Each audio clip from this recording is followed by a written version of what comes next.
தற்போதைய அண்மை செய்தியை பார்த்துக் கொண்டிருக்கிறோம். நெல்லை தொகுதி பாஜக வேட்பாளர் நயினார் நாகேந்திரனுக்கு எதிராக தொடரப்பட்ட வழக்கு தள்ளுபடி செய்யப்பட்டிருக்கிறது. தொடர்பான கூடுதல் விவரங்களோடு இணைகிறார் எமது நீதிமன்ற செய்தியாளர் மதன். விவரங்கள்.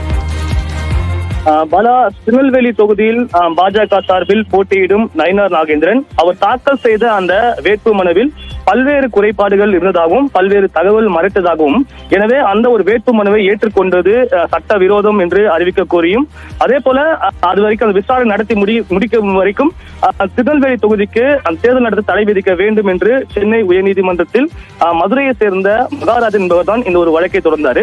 இந்த வழக்கு இன்று தலைமை நீதிபதி அமர்வில் விசாரணைக்கு வந்தபோது நயினார் நாகேந்திரன் குறிப்பாக அவருக்கு சொந்தமாக சுமார் 1500 கோடி அளவுக்கு அசையும் மற்றும் அசையா சொத்துக்கள் இருக்கிறதாகவும் இந்த ஒரு தகவல்களை அவர் அந்த வேட்புமனுவில் மாற்றதாக தெரிவிக்கப்பட்டுள்ளது.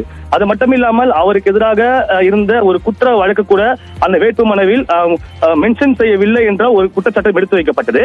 எனவே ஏற்கனவே அந்த வேட்புமனு மறுபரிசீலனை செய்யும் போது தான் கொடுத்த அந்த புகாரை தேர்தல் அதிகாரி ஏற்றுக்கொள்ளவில்லை. எனவே அதை சட்டவிரோதம் என்று அறிவிக்க வேண்டும், அவர் மீது நடவடிக்கை எடுக்க வேண்டும் போன்ற கோரிக்கைகளும் இன்று வாதம் எடுத்து வைக்கப்பட்டது. ஆனால் நீதிபதிகளை பொறுத்தவரைக்கும் கடைசி நேரத்தில் இந்த வழக்கு தொடரப்பட்டுள்ளது. தற்போது எந்த ஒரு உத்தரவும் பிறப்பிக்க முடியாது. அது மட்டுமில்லாமல் தேவைப்பட்டால் தேர்தல் முடிந்த பிறகு தேர்தல் வழக்காக இந்த ஒரு வழக்கை தாக்கல் செய்யலாம் என்று தெரிவித்து இந்த மனு இன்று தள்ளுபடி செய்யப்பட்டுள்ளது. நன்றி மதன், விரிவான விவரங்களுக்கு.